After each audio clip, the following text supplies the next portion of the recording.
Hi. Hello? Hello? Hello. Nice try. That was good. I call it drum for me. Hello? Hello? Hello? Hi. Goodbye. Hi. Okay. So, I think we're going to get started. And people can come in as they get here, or you guys can move in and out and stuff. It's all cool. But thanks for coming. And I don't know. I'm excited that everyone's here. So. My name's Tyler, and I wore this shirt on Wednesday. I'm going to read 2 poems here, and then after me, I'll try to keep everyone updated on who's reading after who, but after me is going to be Daniela. Okay? Alright, this poem's untitled. 21 and 1/2, and so little I have to say. I have 8 shoes. I can say I have compulsions to hear myself speak when I think, so I write. I can say I have a receding hairline, and I have never considered suicide, but thank God for letting us choose. I can say I have spent time, decidedly, I've paid for it. I can say I have a friend in prison. I don't know if he deserved it, but I can say I'm scared for him. I can say I've read some novels, Vonnegut I like. I can say I have a newfound spitting habit, and an old one for biting the nails on the ends of my fingers close, and a judging personality. I can say I have defenses. I can say I have offended on purpose and not. I have told jokes. I hear myself thinking and it sounds delightful, but I have nothing to show for it.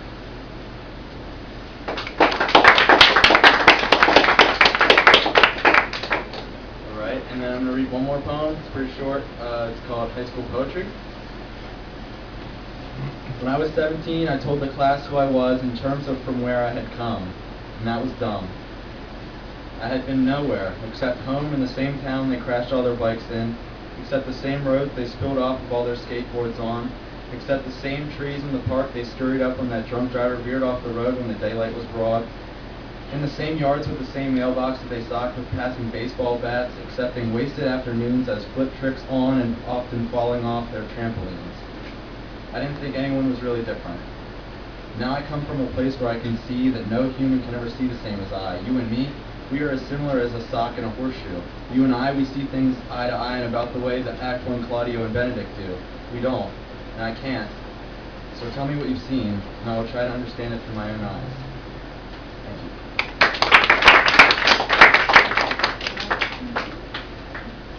So Danielle's going to read, and you guys can read with or without the microphone. It's kind of weird because it's so small, but if they start the blender, it's going to really throw you off. So it's up to you. Daniela and then Cameron.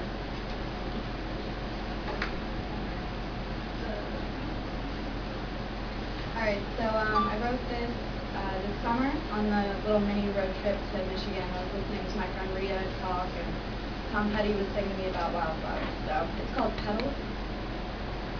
I wish I could pluck sentences from the garden of our conversation, press them between pages of memory filling the shelves in the back rooms of my mind. If I could, I would preserve the blooms of your words, keep them for the sake of never forgetting you, reckless, hopeful, flawed. Stanzas of our most vivid moments have already fossilized in my heart. They've lost all color and life for now. Maybe a few lines have survived our chaos. Maybe one day I'll be sitting on a mountain, paging through dusty volumes of this time, and I'll find a few whisper-thin love daisies, off-white and faded from the decay of our mutual longing. Maybe I'll keep them. Maybe I'll let them fall apart in my hand, and the faintest refrain of their petals falling will sing, "You love me, you love me not."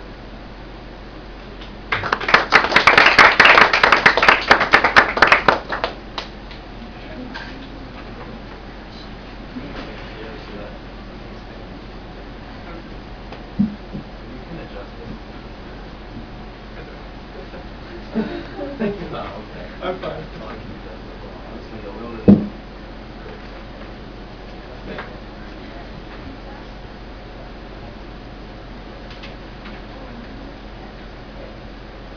This is called So Sorry. The moon is our mother. She bleeds molten silver on this village by the sea.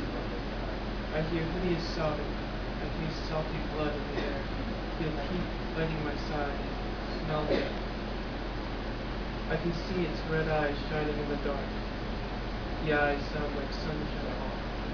Victor Frankenstein is creating a demon in Engelstein. Not a demon, but an angel. I stop and think about a lilac on the day of my birth. It was a lugubrious flower caught in sunlight. The wind is cold because I left it at the neck. He smiles like the moon. The radiant stars of my hysteria are falling on this village by the sea. A gentle smile appears on the violet monster's lips scan. I leap from earth to the moon to escape this unforgettable happiness. Normax Sphere has become reality, and there will come a day when he will regret his exodus from life. The moon's scorching shadow will pierce my heart, and I will never forgive what the wind saw out there. Nacht eine schöne Nacht. The moon and I, we discussed the matter in the dream, that we should drink their laughter with silver blood.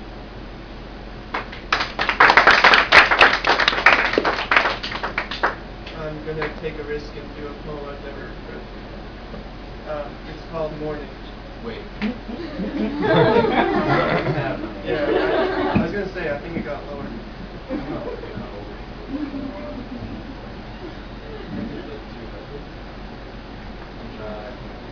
Okay. Sorry, dude. This is called Morning. You are my sunshine. If I don't stare into the sun, I'll go blind. I look up at the cheery clouds and smell your perfume. I feel a cool breeze against my skin. I taste a delicious homemade perfume. As I listen to your inharmonic yet beautiful humming, your humming feels like fluffy blue feathers. Edna Drabovus, I know you once lived on Cannon Street. I could never really smell your perfume. I wish that people didn't have to die. Death seems rather dilatory, doesn't it? You died because the mountain disappeared. Time to wash the dishes, I guess. The jagged edges of my pain is hard to remove. Hearing the most beautiful song makes me pathetic and wretched. In 1 week, you jumped over the sun and into the stars. Sunny has trouble with procrastination. Sunshine will one day turn into darkness.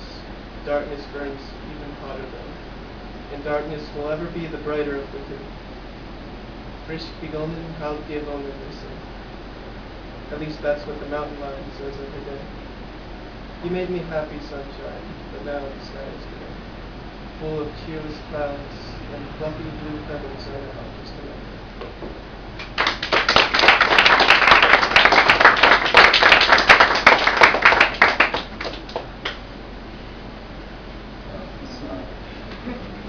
Allison. Oh boy. And then after Allison is. What is after Allison? What? Okay.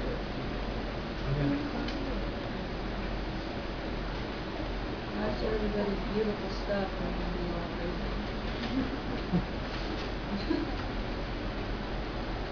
Alright.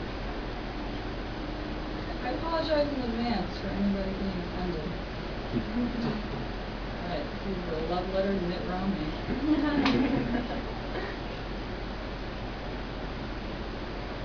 You think you are Jesus fucking Christ. Like funeral home director, you are simultaneously eyeing the measly profits I have while placing one greasy hand on my forearm, proving that you understand. Like a bauble on a pedestal, you stand at the center of a dome of protective glass and feel no drag to even approach its edge, reach your fingertips towards it, raise its surface. You simper and squirm and muck things up because someone who tries to move about the world without leaving a transparent cage is bound to painfully collide into other people, plow through them like a cannonball ripping apart a crowd of Union soldiers, idly listening to the ringing of foreheads against glass. The curious thing about you, though, is you don't even pretend to look back at everyone you knock over. You are the type of being that hovers in my nightmares. The idea of your will becoming my law sends my heart into a flattering of raw, unbridled terror. You are the type to watch as my body is set alight, as my skin peels back from bone and my eyes blend to liquid, and I bet you would look away because that's what cowards tend to do. My ancestors did not develop flossy jaw or food dishes from their hands in factories or starve so that the product of their greedy survival could be victimized by someone like you. My great-grandmother did not give birth to dead babies, come home wobbling and sickly, near death for days after having her insides scraped out like pulp from an orange because of an illegal abortion, for you to tell me that my fate must be hers. A black man's grandfather did not get attacked in white bars, feel the punch of a high-pressured hose, run from snarling police dogs, see white-clothed ghosts count as footsteps for you to consider him invisible. A gay woman did not get shoved into lockers with echoing bangs, get cornered by a pack of sneering men and raped to make her straight, did not battle fiercely for the right to see her partner in the hospital, to hear you say that you just didn't know that she had a mother who actually loved her. My mother did not almost watch my tiny heart stop beating during a 16-hour labor. My father did not pace the creaking dining room floor for hours and hours with my squalling head on his shoulder. My parents did not handle gas pumps and delivery pizza and plunge themselves into debt for my education for a man so disconnected with the middle class and poverty he considers six figures struggling to get by to get into office. Because above everything else, my parents did not raise a fucking idiot. We were all promised more than this, and we were promised more than you, and you can bet that we're not going to just uncurl our hands from around our will if we disfigure and deform. You are an artifact from times long past, and in the past is where you should sit down and shut the fuck up.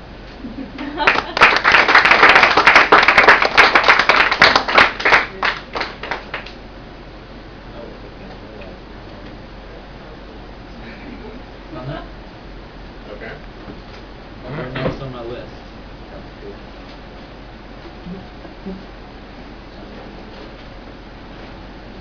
Okay, I am Sumner. I'm going to read two quick poems. First one's called Sympathy. I could describe it to you, but I won't. Why would I rob it of the mystique? Risk the special brand of pity men reserve for all the world's suffering that they don't understand, so that you can know how menial my crucible really is, so that you can look at me with the same caring and slightly bored smile of those men in white coats who I hate only because they know twice as much about me than I ever will. No, I would much rather have you think this is about slit wrists and eyeliner, about bullying and childhood trauma, about any bogey man you want, as long as it isn't about me.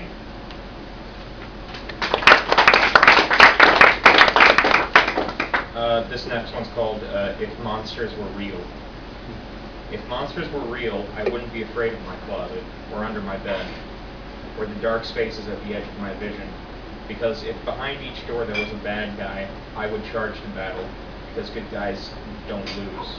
If monsters were real, I would be sure of myself, because in a world of black and white, a crusader for justice is never wrong. If monsters were real, my demons could have playmates, and my sins would not cast so dark a shadow next to the real deal, truly vicious evil. But like my mommy always says,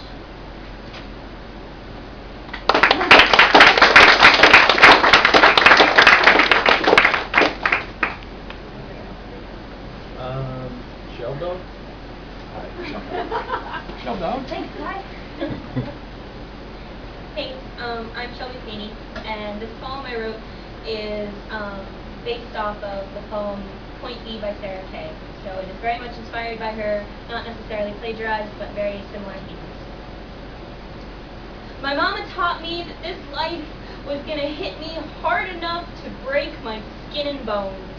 It would fill the space between my joints with enough sand to smother the West Coast beaches. She told me all about the mornings where I would be picking myself up by my thumbnails, the afternoons of sewing myself together just to fall apart at the seams, and the nights that will last longer than lifetimes. I learned to measure my sadness and how many times the wave broke against the shore, and how many hits my bones could take before my body disintegrated. I watched fireworks and wondered about the mental stability of an inanimate object that was made for the sole purpose of being destroyed, but died in bursts of beauty that could render any man speechless. She told me never to forget that I was the daughter of two star-crossed lovers, and with all of the pills that I could fit in the cup of my hand, it was no surprise that my heart was so desperately large. When it is my turn to be pushed around by life, she taught me to throw myself head first and to never look backward for a safe place to land, to know with every ounce of stardust that you braid into your beliefs that you hold enough strength to unfold galaxies into parachutes and to hit the ground running. Tomorrow won't be any easier. When my daughter comes to me with battle scars that no one should have, I will show her mine and kiss her open hands and tell her that these scars are not a map to peace, but a monument of what we have survived. I will teach her to plant sunflowers and cherry trees and blueberry bushes into her pillows so she can fill her dreams with rainbows, and to chase the boy with gentle eyes, because he will forgive the cracks in the girl that he warms in his sleep. I will teach her that his town will always be too small for all the dreams she wants to dream, and I will stand at the doorway when she leaves with a smile wrapped in tears, just the way my mom watched me. My mother let me chase the stars. My daughter will challenge the nebulous.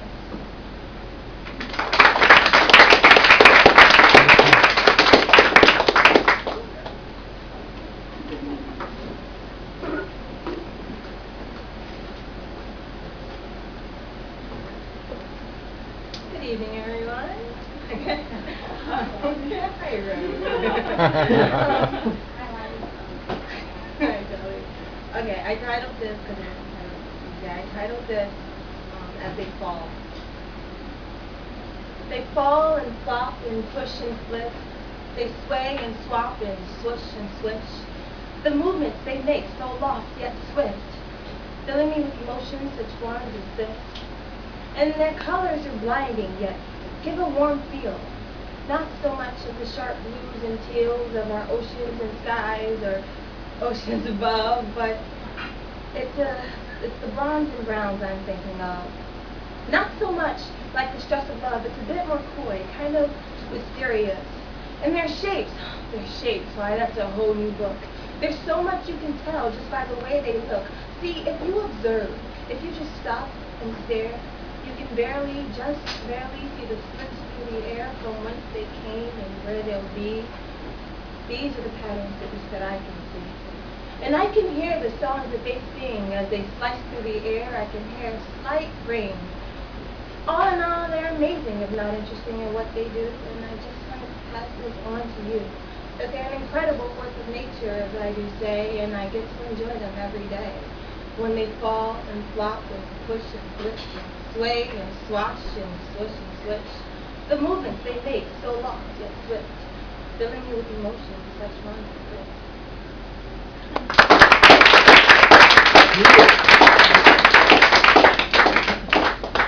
That's awesome. Yeah.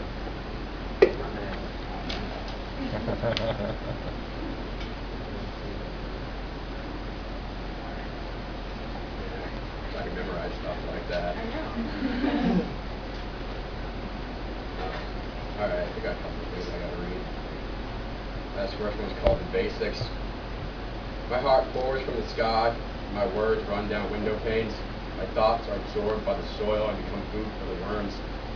Anchors attached to my pupils, I see every fault in the ground. Emotions cause earthquakes, collapsing trees that don't make a sound. No one's there to witness when I breathe calmly and shut my eyes as I point my nose to the sun, even though they say dogs can't look up. My palms are warm, my fingers are cold. I only carry myself, so I have something to hold. With my sleeves, my heart is ripped off and out. I lay exposed on the sidewalk, lacking hope but full of doubt. I have chills down my spine, till my shoulders begin to shake. If I shall not die, simply for heaven's sake. We shall stumble from time to time, and when we catch ourselves from falling, we continue down the road. We all make mistakes, and often do not listen to what we are told. And I'm tired of getting a bloody lip and kicking myself in the teeth. Since my words fall short, I fall off my high horse and join the people beneath. Still I wear a smile, though I know things are wrong, and I talk among strangers, though I may not belong.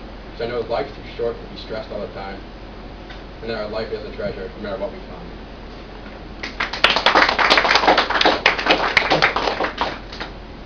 Alright, this next one's you are the definition of insignificant. That's the title. Not point of interview. When I first met you, I knew I'd met my foe, as you were wearing flip-flops in the winter, and I hated you from head to toe. You were hot like shingles and as cool as the flu, so I began to spite you and decided to write it down too. You have diarrhea of the mouth because everything you say is crap. And when people pass you and graze your limbs, they become covered in sap. They're diligent in being belligerent while you're brandishing nonsense facts. No one cares what the knowledge you may have, or you choose to talk about this or that. You're great at finding nothing and the purpose that are your words. When you backtrack useless facts, your voice soars into the air and kills innocent birds. I just wish sometimes you would stay silent. You would lose your voice or your tongue would fall out because no one really cares about what you have to talk about. I cringe when you talk for the sake of talking, and I know you constantly have something to say as your mouth hangs open while you're walking away. You should eat a tablespoon of cinnamon or as many saltines as you want. Just please use your mouth for anything else besides sharing the pathetic information you choose to flaunt. Besides speaking, there is no special trait or quality that supports your reason to exist. And when I think about the air you waste, I ball up my hands in fists. You're a conformist and you try to inform us that everything you do is right, and it takes everything inside of me not to take you from your sight. You expend your energy and waste everyone's time when you rant and rave, but little do you know that you're digging your own grave. You make me want to fly without any safety or aerial equipment, but for the sake of everyone else, I like to bring you with me. Because every day in your presence is one I'd like to forget, and every moment I think about you is one I'd like to regret. Your identity consumes valuable memory in my head, and there is a reason your appetite is left unfed. It's because the universe is infinite, but you still manage to take up space. It's because they say beauty is skin deep, but it's also absent from your face. It's because the best part of the future is that you will cease to be, but until that day, I suppose misery needs company.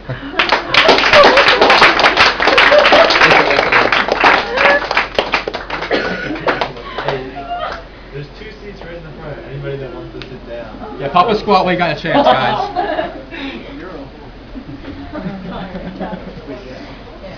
Who do you hate? Oh, yeah? Angelica?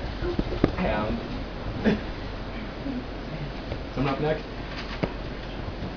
You're next. Can you After. put this on your table? Yep. I'm doing your camera 1 minute. This poem is called I'll Rise. It's similar to a poem written by Maya Angelou. It focuses on no matter what someone says or does to you, you should never give up.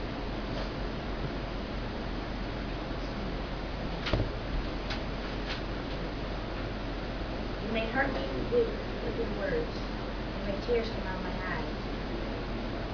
Break my heart into pieces, but still I'll rise.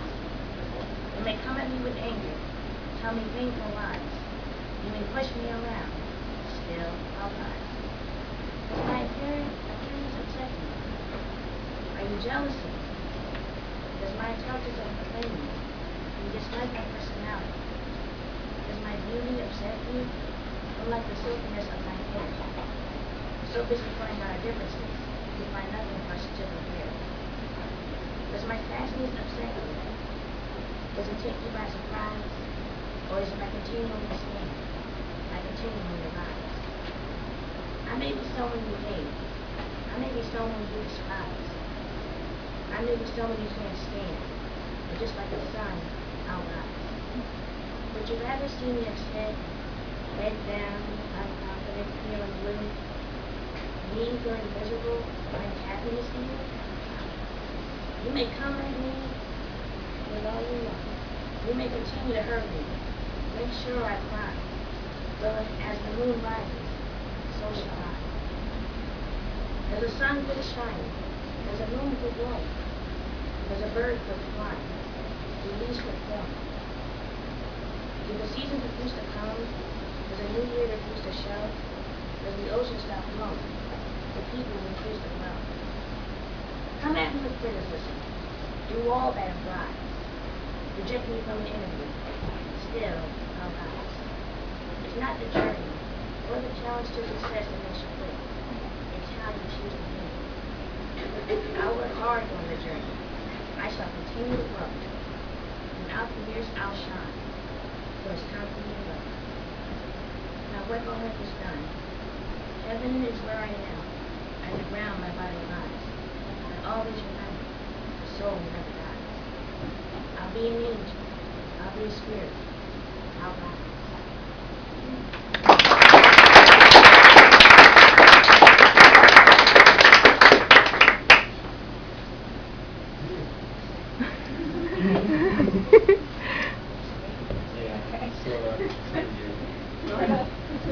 Maybe.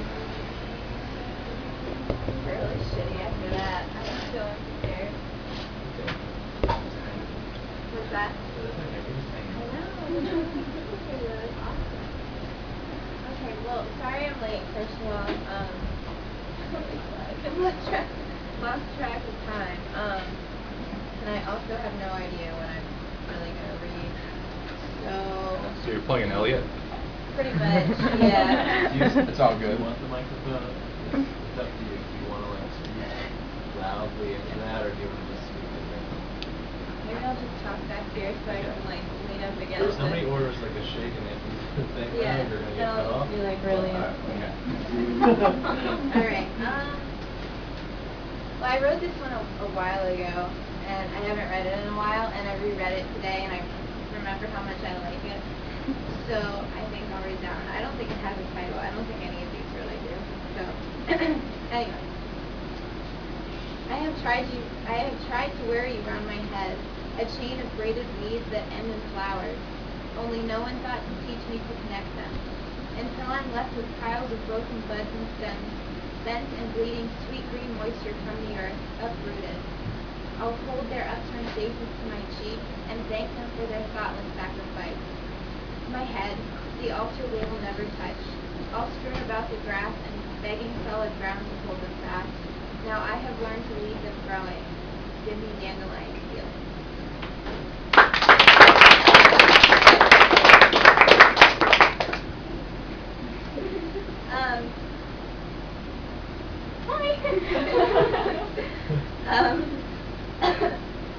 Carrie, I can't remember if you actually got this and our stupid passed the paper next to you to 4 people next to you. I don't even know.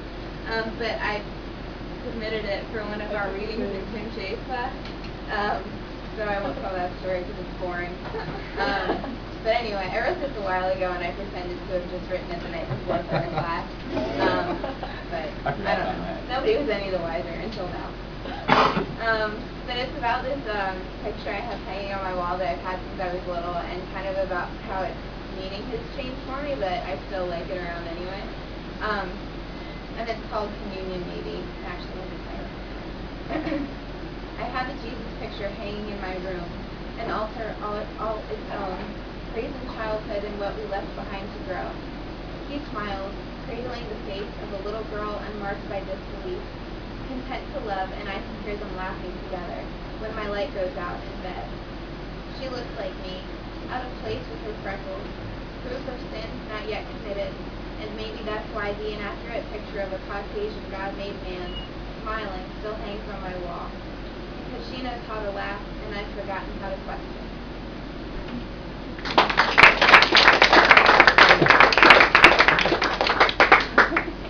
And I don't know, I guess I'll do one more. But these are the ones that I kind of scrawled really quickly before I came tonight. I was like, oh shit, I have nothing to read. So yeah, let's read this one. Again, no title. Surprise, surprise. I have built a flammable fortress full of blame on maybe everything but what I can whisper aloud. Out of place floorboards keeping track of my movements. Skin against what was earth and breath is now a shallow outer shell for me to scream against. Bloody knuckles wandering the length and searching for the light switch, because God these shaking limbs need to grow roots and stop pushing at the walls that will never keep them safe. Solid ground in an earthquake.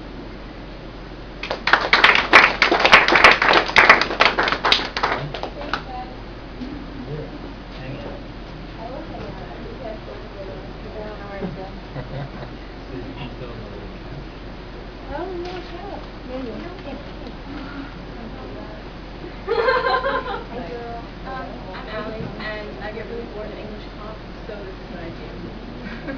I had an epiphany. A beautiful thought just walked makes me odd to you, but I found so much comfort in the realization that I am my own worst enemy. No one will ever be able to hurt me more than I can and have hurt myself. You can tell me I'm ugly or mean or simply a bad person. That's nothing I've never told myself. You can cut me or burn me. That's nothing I haven't done to myself. The biggest difference is that you don't matter to me, but I matter to me. Self-hatred is the most destructive of emotions. If you hate me, well then there's nothing that I can do about that. When I hate me, all I can do is try to grasp no real reason why or a solution to make it stop. I made it stop. The change, the realization, the epiphany was I, like every other human being, do deserve to be happy. It takes time, however. Happiness is not a destination. It's a journey you take with people you love. You may never realize when you get there, but when you arrive, you'll look back at your travels and see all the wrong turns and mistakes, and rejoice at your misfortune that gave you the ability to appreciate what you end up.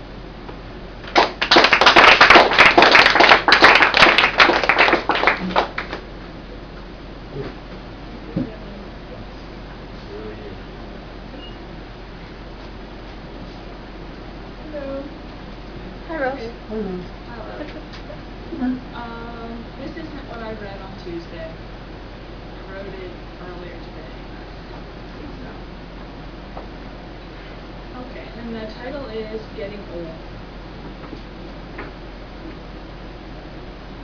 I think hands are the first thing you notice. For me, at least, in soft light, left hand, two raised veins, one above the other, veering towards the surface, edging upwards, a race to the finish. My right hip pops out as I'm trying to sleep, and glancing in the mirror, I notice one side of the smile stays like a double exposure, an overlay donated by the passing of time. Sometimes I've forgotten how to not think. I could write a business letter, a term paper, an email, but between cordially and sincerely, my dearest thoughts are not with font size or attachment limit, but with my skin and flesh and desire, for I am just a grown-up animal, foreign even to myself, and this strange creature, with a body unfamiliar, what art thou? Who are you that wakes in the night, staring at ceilings, at the phone, getting up for a glass of water? You strange creature, pushed on by forces you imagine, milling about in an orderly herd, consumed by time, buried deep in a creation blooming between crevices of skin cells and the space between your bones, making each passing day an expanding deterioration. I hold myself up and ask when I became this strange creature with a body unfamiliar, what art thou?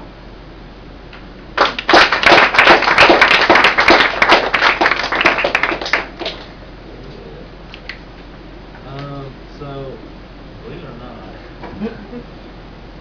We actually reround. yeah. So, if there's anyone that wants to read, we're here like probably till a little before 9 o'clock. So, feel free to read. Or if you had anything else to read and you only read a little bit, so maybe Jake, maybe Mike. Are you gonna? Not forcing anybody to Are stand. you gonna read, Jake? Anyone that has anything to read. Are you gonna read, Jake? What? James doesn't read. What? I got some illiterate? No, I mean you don't read poetry. Yeah. You know that about me? Yeah. Like chill. Cool. Use the mic if you need to.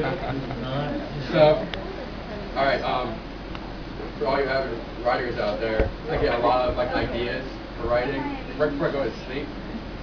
So, I don't know why phones really come with, these smartphones that come with like WordPad or Notepad. I tried to download one, and I got an idea, I was trying to go to sleep, writing won't leave me alone, you know? Right.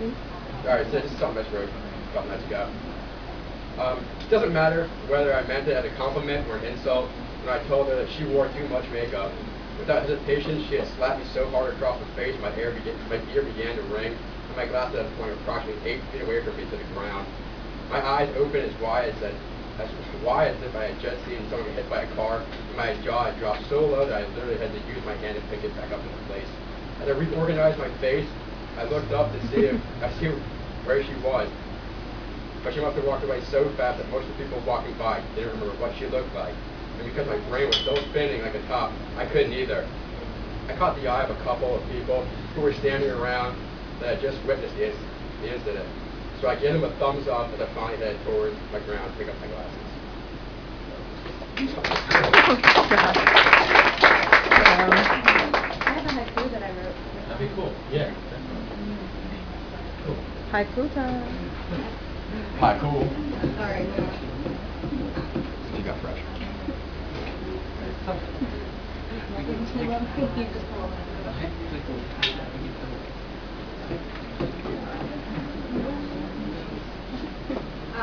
I was just walking down the street and I had this thought and made it on my food.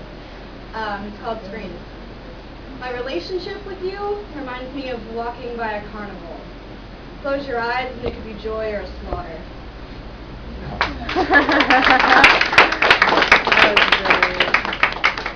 Dude, I like this. Proof what up. Oh, Jake. Jake. To the rescue. I kind of really don't want to read. And I did so much heckling earlier. If you want to heckle me, you can start now. I'll wait a minute.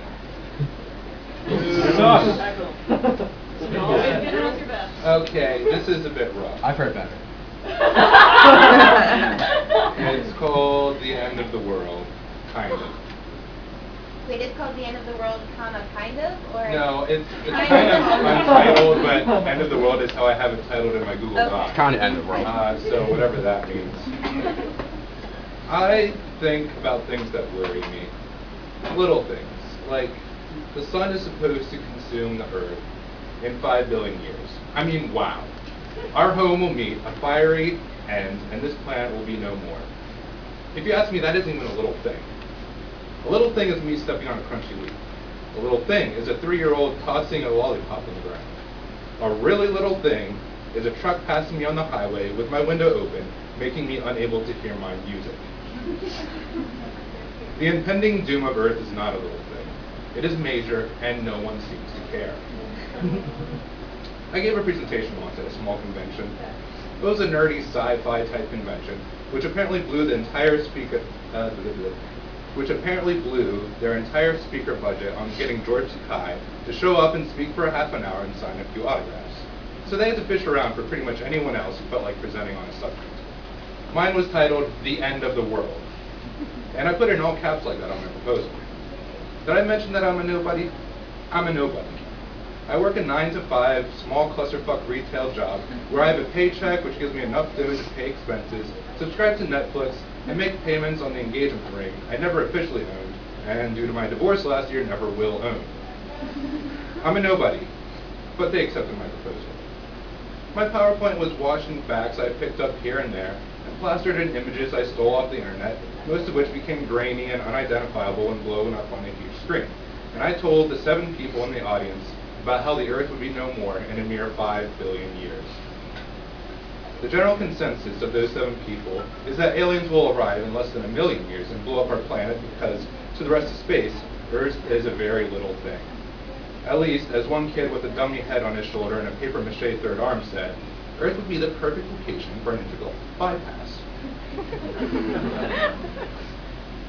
I couldn't even convince 7 sci-fi nerds that this issue is important.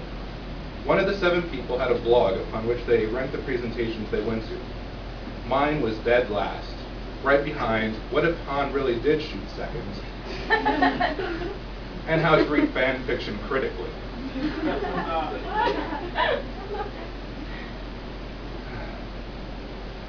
People tell me I'm psycho. I'm pretty sure I'm just detail-oriented. But at least people will know that the Earth is scheduled to be sun-heated.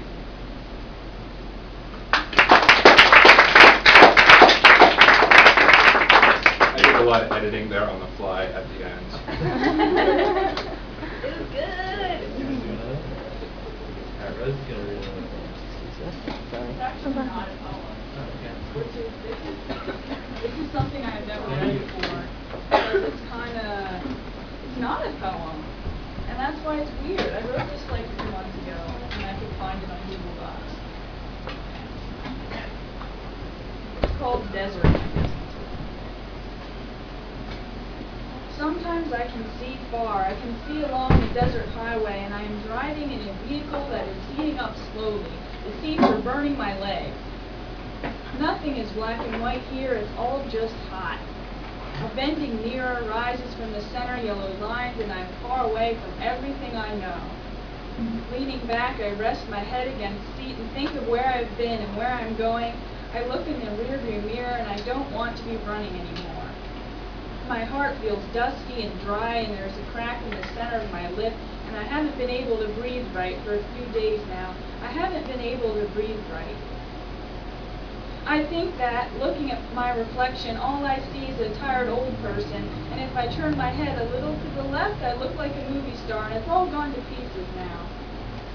It's all gone to pieces now, I say, looking in the back seat at my belongings and knowing that it would be so easy to just leave this car by the side of the road. Despair is not now feeling too much. That's a swampy feeling, but it's the absence of feeling, the dry, that'll get you in the end. I've stopped thinking now. I want to feel cacti and rip off a succulent leaf, watching the wet innards ooze in the blistering sun. Maybe I'll throw it. Maybe I'll throw the leaf as far as I can, watch it fall down a dusty layered hole, a canyon.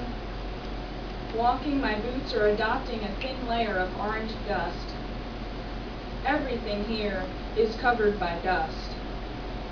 Everything here is at its last point. Everything here has learned to survive and get by doing just what they can. I closed my eyes and took a Coke from the old man behind the counter. The screen door slammed and an older dog pants heavily in the corner.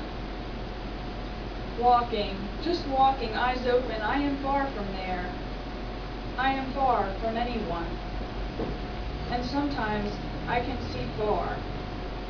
I can see along the desert highway.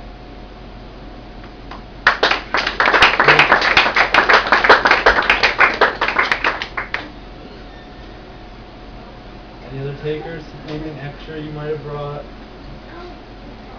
Cool. Okay, so this is a little different from what I normally read. It's just written in a different structure, and it's very new, so we're going here. If you were a Facebook page, I would like you just so I could unlike you. I waste my time stuffing trash cans with words of trash I can't pull together, lash out against my words, and I'll turn together another sentence that makes no sense whatsoever, but will bite you harder than a bull mastiff when you dissect it into nothing. Unlike you, I waste snarky sentence structure on the structure of your bones, naked beneath the ruptured heart in my closet, in the closet of my left ventricle. Your punctuation marks mean no difference to me.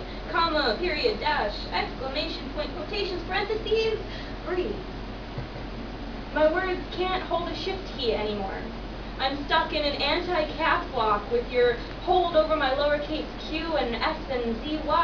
You oppress me in a pressurized grasp, impressing me with your spineless intentions and pseudo-skin questions, leaving me gasping in quick succession for breathless impression, pressed for time that you are wasting. Stuck in lines of cardiac arrest, I need a stopwatch brain transfusion. Your conclusions are an allusion to the confusion of your hypocrisy.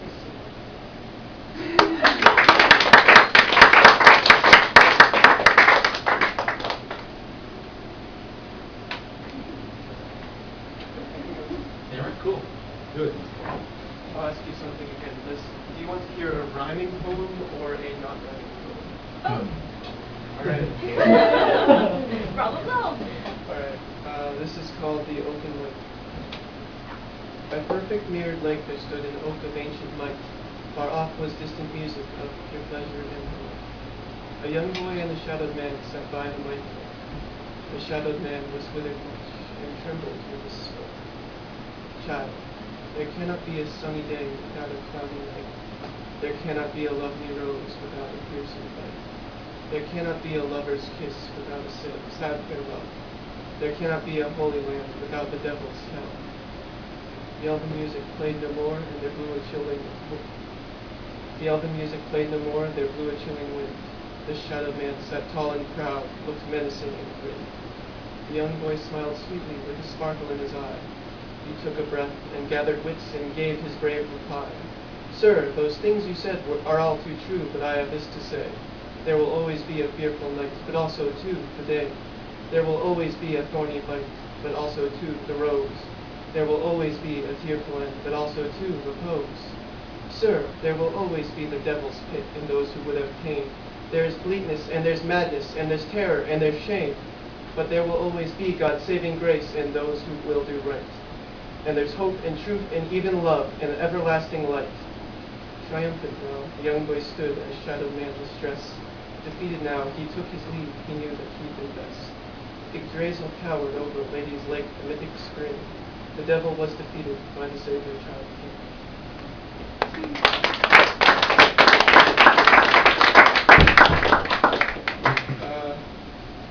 The last one I'm willing to read is called. I'm actually looking to edit it for a better title that won't give anything away. It's called Riddle. I am pointy yet soft. I can be painful and pleasant. I can be violent and frequently am, or slow and lax. I have teeth and I bite. I have claws, I rend. I have lips, I kiss. I will find you. I am friend to rats, and to flies, and to martyrs. You can't live without me. You have met me before, and will at least once more. And doubtless your children will meet me. I try to be thorough. One last hint. I am someone who you will meet when you're out of breath or out of blood. Know who I am yet? I'll shake your hand someday and we'll talk about it.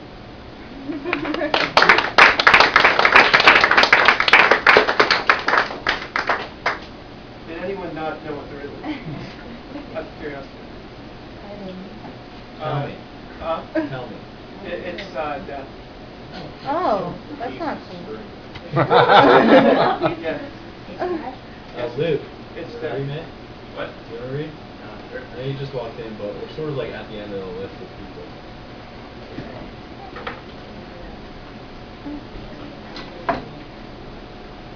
Hello, I'm Luke. I have a short poem to read, just one here. It's called The Beast. A dusty Cadillac graced the scene of modern-day Kentucky, screaming and spitting like a hungry lion. Its wounded pride leaked motor oil onto the sizzling streets, the vapors curling into themselves and mingling with the cigarette smoke of sun-dried onlookers.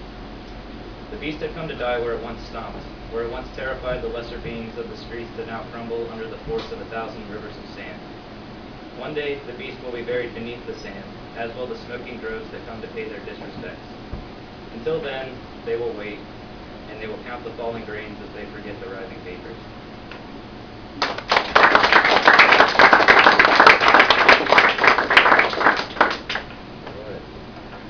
So yeah, still full open mic thing as long as we want to use it, but Mike.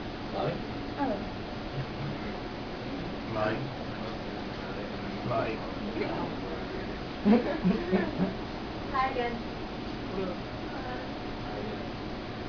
This is untitled. I don't want to mix and match, to intertwine, to become part of this triple three of you, I, and me. I am being lost in myself.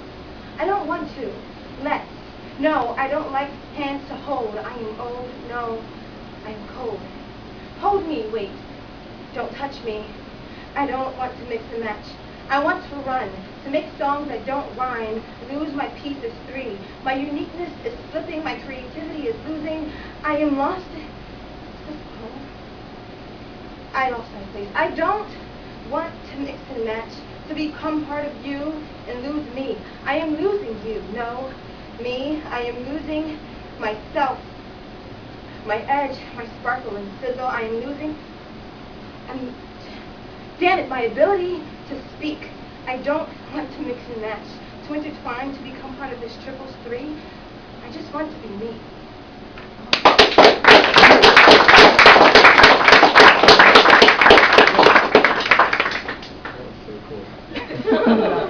Thank you, Tyler. Did you just give a grunt of satisfaction? Yeah, that's what I thought. Just making sure. Thanks for pointing that out. Yeah. It All needs right. to be known. Does anyone else have anything, like if you brought anything and you want to read? have like a story. I mean. I don't want to just like read to Well, I mean, we can just hang out and like chill. We can socialize. Yeah. Do you want to enter schmooze mode? About that time. Last call. Friday night, I just got paid.